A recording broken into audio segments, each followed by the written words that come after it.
O Iluminuras já está de volta para conversar neste segundo bloco com o professor Jacobi Fernandes, que está aqui comigo. Obrigado pela presença. Eu fico muito honrado com o seu convite, Paulo. Bem-vindo ao Iluminuras. Obrigado. O senhor tem 18 livros publicados, a gente tem alguns deles aqui e eu já começo com um deles. Está aqui comigo o Vade-Mecum de Licitações e Contratos, um livro de muito fôlego, né? De muito fôlego. Esse livro ele tem mais de 3 quilos, então é um livro que também serve de arma para a comissão de licitação, para algum licitante que esteja mais exaltado, né? Dupla função. Dupla função. Ele traz a jurisprudência do TCU e do Judiciário, com uma ênfase na jurisprudência divergente, né? Então, nesse sentido, no sentido contrário, foi uma catalogação que levou muitos anos, foi até uma ideia que foi me dada pelo Carlos Ari Sundfeld. Eu tinha um monte de fichinha sobre lei de licitação e ele sugeriu editar a fichinha por artigo, né? E foi isso que eu acabei fazendo, né? Com o apoio da minha equipe agora na atualização do trabalho. Agora, é um processo de quanto tempo para chegar nesse resultado aqui, professor? É difícil medir, Paulo, porque eu comecei esse livro e parei ele muitas vezes, porque eu tinha que atualizar a edição dos outros. Então eu parei. Na verdade, eu acho que eu levei uns 5 anos escrevendo. Como todo autor, a regra é a dedicação, a determinação, porque ninguém escreve o livro na companhia de pessoas. É um trabalho solitário, né? Agora, esse trabalho é feito ao longo do dia, de noite, nos intervalos, nos finais de semana? Tem essa rotina? Para isso tem que criar uma rotina. Nessa época, meus filhos eram pequenos, então eu ficava com meus filhos, chegava em casa, ficava com meus filhos até umas 10 horas da noite e acordava 4h30, 5 horas para escrever, né? Eu tinha um vizinho que cuidava muito da minha vida e dizia assim, hoje ele acordou às 5, hoje ele acordou às 4, né? Ele tinha insônia, ele acordava às 6, a luz já está acesa no escritório, né? E é esse horário que eu gostava muito de escrever. Vou seguir aqui, agora com um livro mais recente, talvez o mais recente. Esse é o mais recente, Paulo. Portos, Legislação. O que o senhor trata aqui? Esse Portos vai ser uma série de 3 livros. Portos, Legislação, Portos, Jurisprudência e Portos, Doutrina. O segundo livro já está indo para o prelo. Essa é uma experiência nova na minha vida de escrita. A gente pegou a legislação aqui e indexamos. Esse primeiro trabalho é só a legislação, com o prefácio do ministro, que na época era secretário de Portos, o ministro Helder Barbalho. Esse é um trabalho novo porque eu estou escrevendo a 8 mãos, né? Eu, a doutora Cristiana Muraro, eu, o doutor Vitor, eu, o doutor Murilo, que é meu filho também, né? Nós estamos escrevendo esse livro a 8 mãos. Então, a parte de jurisprudência, de doutrina que a gente está arrumando é uma experiência nova para mim, compartilhar a escrita. A legislação de portos mudou. Mudou muito, exatamente. Nós temos um marco regulatório e é o que vai destravar o Brasil nessa área. O Brasil fez alguns leilões e conseguiu investimentos superiores a 10 bilhões de reais, numa área de infraestrutura vital para o Brasil, né? Continuando, a gente tem mais um livro aqui que tem uma história curiosa. É o Contratação Direta Sem Licitação. O senhor revelava aqui para mim, antes mesmo da gente começar a gravar, que foi colocado na livraria e depois houve uma mudança, não é isso? Foi retirado da livraria. Esse é um livro que eu escrevi ele 1 ano e meio mais ou menos, né?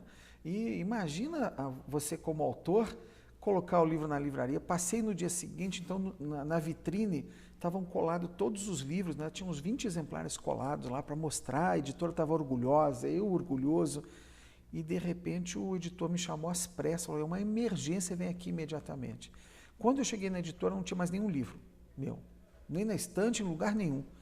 Eu disse, o que aconteceu? Eu disse, olha, eu descobri que veio um consultor jurídico de um ministério aqui, chefe da consultoria jurídica, e falou que esse livro não pode ser vendido, que é um livro criminoso. Eu disse, como assim? É porque a regra é licitar, você não pode fazer um livro ensinando a não licitar, né? E ele tinha acreditado nisso, tinha tirado todos os livros, guardado no porão escondido, com medo de ter cometido um crime, né? O senhor voltou e explicou. Aí eu expliquei, eu disse, olha, no Brasil é permitido contratar sem licitação por inexigibilidade, pequeno valor e tal. E mais tarde, passou o tempo, ele voltou a acreditar na obra, muito tempo depois, quase 1 ano depois, o consultor jurídico comprou o livro. A história então fechou bem. Fechou bem, foi um final feliz. Mas imagine o temor meu e do editor diante dessa cena, né? A gente falou, professor, agora de alguns dos seus livros, conheceu alguns deles. Agora eu gostaria de saber uma outra coisa. Quando é que essa paixão, esse gosto pela literatura surgiu na sua vida? Pois é, Paulo, veja só, é um programa, o seu programa é diferente por causa disso, porque ele dá uma oportunidade para a gente contar o gosto pela leitura e depois o gosto, como é que a gente começa a escrever, né? A ideia de escrever foi uma ideia simples, né? Eu queria ser mais útil, porque as pessoas estavam errando muito numa área, e eu no Ministério Público verificava que bastava orientar bem e a gente conseguiria isso. Então eu orientava em sala de aula, eu disse, por que eu não faço um livro com os problemas difíceis que as pessoas enfrentam? E a ideia nasceu da tentativa de ser útil, né? Agora, o gosto pela leitura nasceu, minha família morava na periferia de Curitiba, e é uma família de condições modestas, e tinham poucos livros, né? Então, depois que eu aprendi a ler com meu pai e com a minha mãe, eu tive acesso a um livro. Por exemplo, esse livro o primeiro livro que eu li, que eu me recordo, é de 1922, com a escrita, inclusive, na ortografia antiga, né? E é O Caráter. E tem duas historinhas, eu posso contar bem rapidinho? Claro. Duas historinhas, eu queria ler aqui um pedacinho do livro, para ver quanto ele ainda é atual, né? E é uma frase que diz assim, começa no capítulo 1º. A prosperidade de um país não depende da abundância de suas rendas, nem da importância das suas fortalezas, nem da beleza dos seus edifícios públicos. Veja que hoje em dia a administração pública se preocupa muito em ter edifícios bonitos, quando deveria ter se preocupado sempre em qualificar seus servidores, né? E continua a frase. No que consiste? A prosperidade de um país consiste no número dos seus cidadãos cultos, nos seus homens de educação, ilustração e caráter. Nisso é que está o seu verdadeiro interesse, a sua principal força, o seu real poder. Martim Lutero, que viveu entre 1483 e 1546. Então, eu li esse livro várias vezes, mas tem uma coisa que eu vou ter a oportunidade agora de contar em primeira mão, né? Esse livro me influenciou tanto, eu li tantas vezes esse livro, até porque não tinha muitos livros para ler, né? E eu vou patrocinar a reedição desse livro, né, que agora caiu em domínio público, né, de 1922, quase 100 anos depois, né? Então eu vou patrocinar a edição desse livro para ser distribuído nas escolas, né, na expectativa. Tem um capítulo que desatualizou, é o capítulo que fala da mulher, né? Que naquela época a mulher só tinha a mãe, né?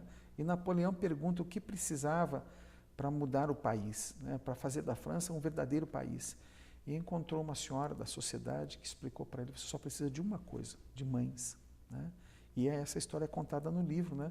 Hoje em dia a mãe também tem que acumular função profissional. É o único capítulo que talvez tenha desatualizado, mas no restante ele continua sendo maravilhoso. E eu vou patrocinar a edição. Ótimo, importante também falar que quem te levou esse livro foi a sua mãe. Foi minha mãe. Ela ganhou do chefe dela porque o livro estava desatualizado, a escrita, né? Ele estava modernizando a biblioteca e deu para ela, e ela levou para casa, né? Então a gente tinha lá 3 ou 4 livros, tínhamos o Código Civil, o Código Penal, né? E tínhamos esse livro, né, na estante. E esse eu li várias vezes, os outros eu li menos vezes, mas eu li assim. Então meu gosto pela leitura começou com o livro que tinha em casa, e é um livro maravilhoso. Outra curiosidade é que você fala aí que tinha códigos na sua casa, mas ninguém na sua casa era da área. Pois é, ninguém na minha casa era formado em direito, mas o meu pai comprou o Código Civil, o Código Penal, porque achava que ele, como cidadão, tinha que conhecer os direitos e os deveres dele, né? E ele comprou o código e estavam lá, né? Recentemente eu estive lá em casa e estava o Código Civil de 1916, estava lá guardado, né? Até comprei um livro novo e levei para ele, o Código atual. Agora, para terminar, professor, eu queria saber também, gostaria de saber aqui quais são os seus autores preferidos. Ah, sim. Nesse momento, eu estou fazendo uma leitura mais detalhada de John Rawls e Michael Sandel. John Rawls tem o livro dele, que é uma teoria da justiça, e é o fundamento hoje de todas as políticas afirmativas do Estado. Ele parte de uma sociedade ideal e pergunta o que você precisa para chegar nessa sociedade. Então, são compensações. O livro foi escrito nos Estados Unidos, então, para dar mais direito a índios, a negros, para que compense a injustiça histórica que foi feita com eles. Com isso, surge o sistema de políticas afirmativas e de cotas, que o Brasil hoje está adotando e ainda é sempre um motivo de reflexão. E Michael Sandel, ele coloca uma ideia diferente. Ele vem depois, ele é professor de Harvard, prestigiadíssimo, e ele escreve um livro, Direito, que é fazer a coisa certa. E compara todas as teorias do direito, e na minha opinião, ele vai cair no direito administrativo. Porque o final do livro dele, ele diz que ele se opõe às cotas. E ele diz que a forma de você reduzir as desigualdades é o Estado oferecendo serviço público de excelência e serviço público adequado. Veja, se nós tivéssemos transporte coletivo adequado, nós nos encontraríamos todas as camadas sociais no ônibus, né? Se tivéssemos escolas públicas adequadas, sendo públicas ou privadas, mas patrocinadas, a gente teria educação de qualidade, isso começaria a resgatar todo o país, né? Porque você tem que trabalhar pelos seus extremos. Uma questão, por exemplo, hoje das escolas, as escolas não precisam ser públicas, mas o Estado deveria pagar a escola privada de quem não pode pagar a mensalidade. Então, Michael Sandler coloca a ideia de que se o Estado cumprisse seu verdadeiro papel, nós não precisamos de políticas afirmativas, né? Agora, no nosso caso, professor, trazendo para cá, o Estado não cumpre. O Estado não cumpre, mas cobra por isso impostos elevadíssimos, né? Qual é a saída, então?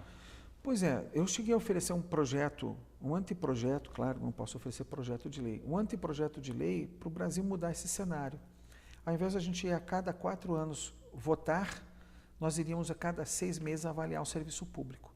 Então, colocaríamos a urna eletrônica, que o brasileiro acredita que conseguimos fazer as melhores eleições do mundo, menor prazo possível, né?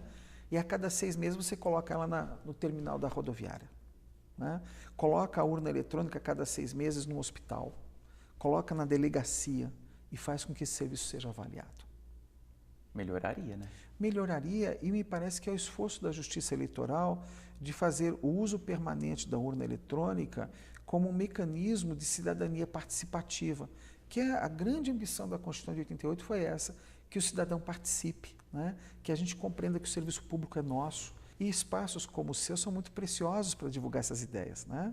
A ideia está lançada, né? Vamos ver se ela toma fôlego agora com a sua ajuda. Professor, muito obrigado por vir até aqui. Termina aqui o Iluminuras, mas muito obrigado por apresentar os livros e trazer esse conhecimento aqui para a gente. Eu me sinto muito honrado com o seu convite, de toda a sua equipe, e acho que espaços como esses, no âmbito público, né, com isenção, eles contribuem muito para a cidadania e para o estudante do direito, né? A gente sempre fica curioso como é que alguém resolve escrever um livro. Muito obrigado pela sua ajuda. Eu que agradeço. Bom, e muito obrigado a você também que nos acompanhou aqui hoje. O Iluminuras termina aqui, mas para rever este e outros programas, basta acessar tvjustiça.jus.br. Até a semana que vem. Tchau!